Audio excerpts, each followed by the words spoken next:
Anschlussbewegung an die Schweiz 1919 gab es immer wieder antisemitische Argumentationen, die sich selbstverständlich nicht auf die wenigen Vorarlberger Juden, sondern auf die Juden in der Sozialdemokratie bezogen. Im Übrigen fielen auch die prominenteren Vorarlberger Christlich-Sozialen kaum durch antisemitische Parolen auf, vielleicht auch deswegen, weil alle wussten, dass der langjährige christlich-soziale Landesparteiobmann Johann Josef Mittelberger, Mittelschullehrer und Bundesfinanzminister im kurzlebigen Kabinett von Ernst Streerowitz im Jahr 1929 selbst mit einer konvertierten Jüdin verheiratet war.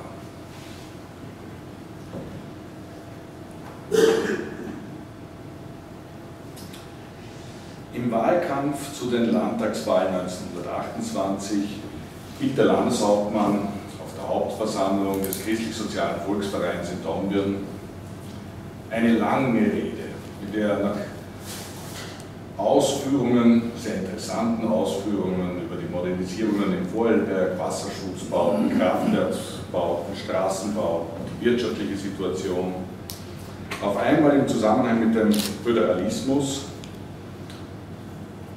es war auch damals schon ein Lieblingsthema Vorarlberger Politiker, auf seine, möchte ich sagen, Lieblingsvorstellung kam, nämlich die Einheit und die Einheitlichkeit. Einheitlichkeit hat für Ender eine sehr, sehr große Rolle gespielt. Ich bin mir nicht ganz sicher, aber ich vermute, es war für ihn ein ganz zentraler Wert. Unser Landtag, sagt er, hat ein gesundes parlamentarisches System und unser Parlamentarismus im Landtag ist deshalb gesund, weil die Vertretung des Volkes getragen ist von einer einheitlichen Heimatliebe und ein einheitliches Ziel, das Wohl unseres Volkes vor Augen hat. Wenn Landtag und Volksvertretung gesund bleiben sollen, so müssen wir jede Abbröckelung abwehren. Auch unsere bisher immer so starke Partei, auch unsere christlich-soziale Partei, hat alle Ursache aufzupassen und abzuwehren, wenn die Gefahr der Abbröckelung droht. Man hat den Eindruck, Ender glaubt, um den an und für sich langweiligen Wahlkampf etwas zu dramatisieren, irgendeine Bedrohung heraufbeschwören zu müssen. Aber um was für eine Gefahr, fragt man sich, wird es sich handeln? Um was kann es sich da überhaupt handeln? Die Nationalsozialisten waren zu dieser Zeit noch nicht stark, sie sind zwar schon in den angetreten, auch in den Landtag hineingekommen, aber waren sehr schwach vertreten.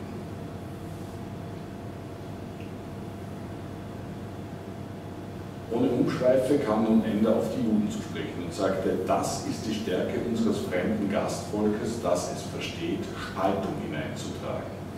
Der jüdische Geist war immer stark im Trennen und Spalten. Er hat versucht, die Christen abzutrennen von ihrer Glaubensgemeinschaft. Selbstverständlich zielte Ender mit seinen Juden auf die Sozialdemokratische Partei und ihre nahestehenden Vereine, die Freidenkerbewegung, die zum Abfall, Zitat, zum Abfall von der Kirche rufe. Und warum? Doch nur, sagt Ender, zu dem einen Zwecke, dass das fremde Volk leichter herrschen kann, wenn wir Christen, gespalten sind. Wozu das Bestreben, unsere christliche Familie zu spalten und zu zerstören? Warum unsere Familie und der Ehe die Weihe des sakramentalen Charakters zu nehmen und sie zu einem losen bürgerlichen Vertrag herabzuwürdigen? Doch nur zum Zwecke, dass man diese christliche Ehe so leichter spalten und eine Scheidung herbeiführen kann. Je mehr alles gespalten wird, desto sicherer liegt das christliche Volk in seinem Land der Herrschaft des fremden Gastvolkes. Nur ganz nebenbei bemerkt, die Ehereform war angesichts der damals nicht möglichen Scheidung, gab keine Zivilehe noch, ein großes Problem. der sozialdemokratische Landeshauptmann von Niederösterreich, erlaube ich mir nur den kurzen Exkurs, hat 1920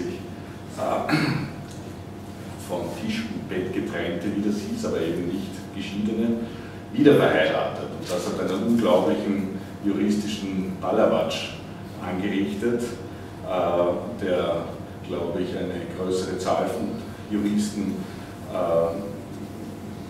beinahe in den Wahnsinn getrieben hat.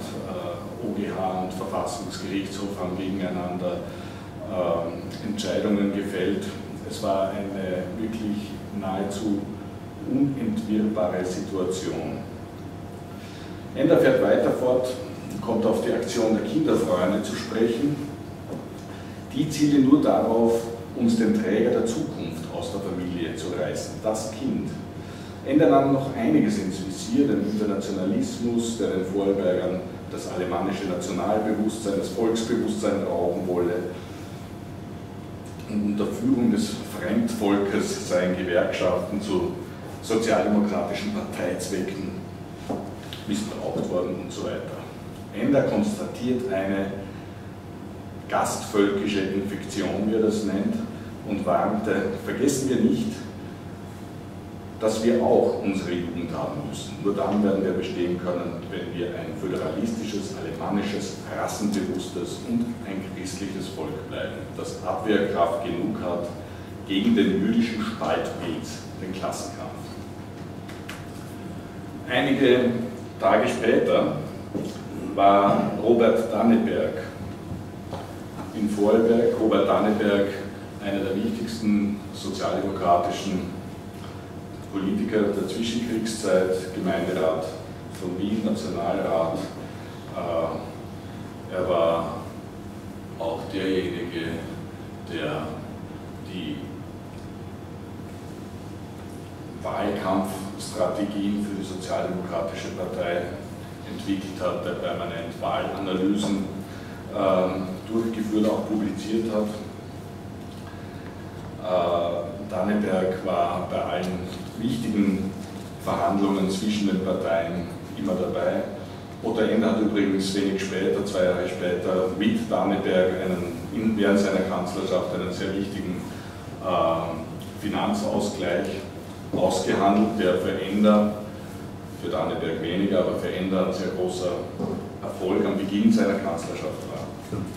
Jedenfalls Danneberg kommt nach Vorarlberg und hält eine Rede, um seine sozialdemokratischen Genossen in Vorarlberg zu unterstützen. Und er ist in dieser Rede auf die antisemitischen Äußerungen Enders eingegangen und bemerkte, es war eine bekannte Taktik, es sei einfach, auf Wahlversammlungen gegen Juden zu schimpfen, während man insgeheim mit ihnen Geschäfte mache. Danneberg sagte, Dr. Ender ist der Meinung, der Klassenkampf sei eine sozialdemokratische und eine jüdische Erfindung, aus dem zersetzenden Geist des Gastvolkes entstanden, um das Wort Juden zu vermeiden. Herr Dr. Ender tut in seiner Rede sehr antisemitisch.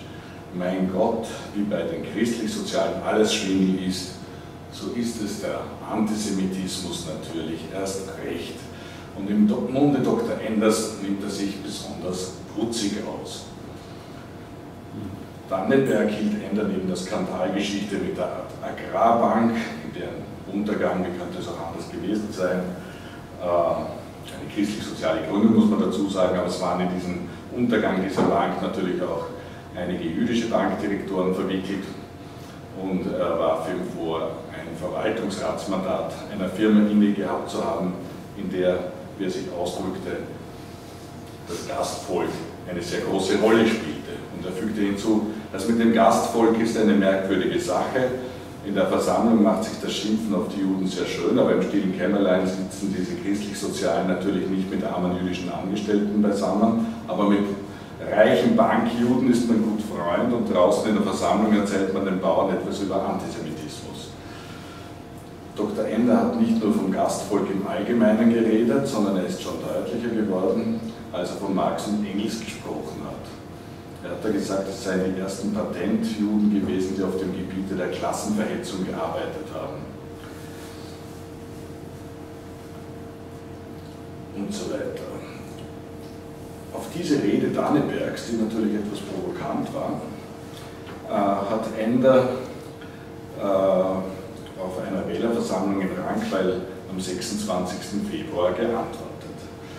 Er meinte, er habe mit dem Hinweis darauf, dass die sozialdemokratischen Führer in Österreich durchwegs nicht mit dem christlich-deutschen Volk in Österreich, nicht dem christlich-deutschen Volk in Österreich entstammen, sondern unserem Gastvolk, offenbar den Finger auf eine schwere Wunde gelegt. Dannebergs Bemerkung, Ender wolle den Ausdruck Juden vermeiden, provozierte Ender tatsächlich zur Bemerkung, er wolle heute einmal ganz klar und deutsch über diesen Punkt reden und stellte die rhetorische Frage, was halte ich von Juden?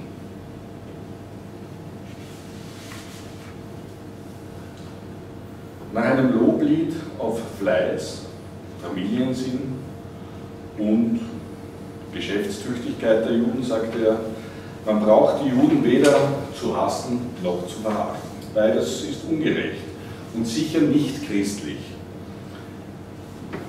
Er fährt aber fort, ich bin aber auch im Laufe meines Lebens zu der festen Überzeugung gekommen, dass es eine Wahrheit ist und bleibt.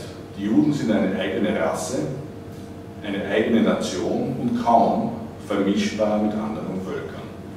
Die Fälle, wo ein Jude oder eine Jüdin sich einfügt und von Gottes Gnade wirklich zu christlichem Leben geführt wird, sind selten.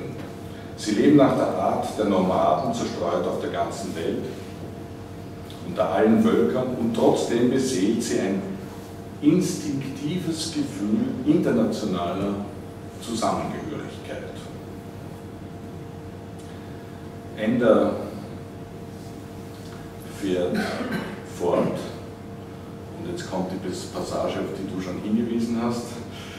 Man hat die Fiktion aufgestellt, sie können Bürger werden, zum Beispiel in Österreich, in Deutschland, Frankreich, in England. Dann nahm man an, sei der Betreffende ein Deutscher, ein Franzose, ein Engländer. Das ist nun, sagt Ender, der große Irrtum. Der Jude wird nie Deutscher, nie Franzose und nie Engländer. Er ist und bleibt eben Jude und sollte von rechtswegen Bürger nur sein in Jerusalem. In den Bestrebungen des Zionismus steckt Wahrheit. Alles andere ist Unwahrheit. Der Jude ist Jude und ist bei uns nicht als deutscher Mitbürger, sondern in Wahrheit ist er Gast in unserem Lande. Ich gehöre nicht zu jenen, fährt er fort, die lieber heute als morgen eine Judenverfolgung einleiten würden. Es gibt auf Erden 12 Millionen Juden. Es könnten beim besten Willen nicht alle in Jerusalem sein. Sie müssen sich auch anderswo aufhalten und vielleicht gibt es keinen anderen Weg, als sie als Gäste überall zu dulden. Ein Unglück ist es natürlich immer, wenn die Zahl der Gäste in einem Lande oder in einer Stadt gar zu groß wird. Das Unglück ist umso größer, weil der Jude von Haus aus dazu neigt, seine Überlegenheit zu zeigen. So kommt es dann, dass wir hier und da den Eindruck haben, er sei arrogant. Und noch aus einem anderen Grunde hat es schlimme Folgen, wenn dieses Gastvolk auf engerem Raum zu zahlreich wird. Der Jude neigt nämlich außerordentlich stark dazu, in kontrollierende Stellung zu gehen, also auch die Kontrolle seines Wirtsvolkes zu übernehmen. Er kontrolliert heute in fast allen europäischen Staaten die Finanzen und sein Bestreben ist, auch die Kontrolle des Parlaments zu übernehmen und selbst die Kontrolle der Regierung. Ender fügte hinzu, man solle von den Juden lernen, Sparsamkeit, Unternehmungslust, Fleiß, Unermüdlichkeit, aber man solle sie nicht zu Führern wählen.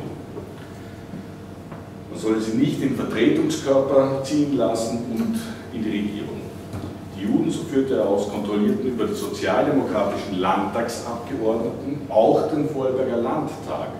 Und er titulierte 13 jüdische Mitglieder des sozialdemokratischen Bundesparteivorstands, unter denen aber zumindest 3, nämlich Karl Leutner, Adelheid Popp und Matthias Elders, die er auch aufzählt, zumindest nach NS-Kriterien nicht als Juden gegolten hätten.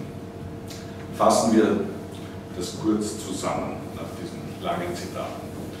Ender bezeichnet erstens die Juden als eigene Rasse, eine Nation.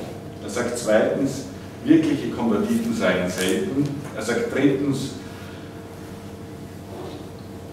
Juden könnten keine Deutschen, Franzosen, Engländer werden, sie seien und blieben Gäste, eben ein Gastvolk. Er sagt viertens, Juden leben zwar zerstreut auf der ganzen Welt, trotzdem seien sie beseelt von Zusammengehörigkeit, einem instinktiven Gefühl internationaler Zusammengehörigkeit, womit er eine jüdische Einigkeit und Einheit unterstellt, die er, gerade weil für ihn Einheit und Einigkeit ein extrem hoher Wert ist, als ebenso extrem bedrohlich stilisiert.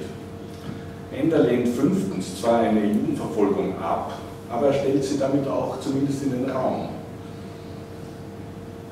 Er konstatiert sechstens die Kontrolle des Wirtsvolkes durch das Gastvolk und damit stilisiert er siebtens die Juden zum bedrohlichen, weil übermächtigen Parasiten, und er spricht achtens den Juden wichtige politische Rechte ab. Sie sollten von der Politik quasi ausgeschlossen werden. Der Befund ist klar, Otto Ender hat die meisten, um nicht zu sagen alle antisemitischen Typen, Stereotypen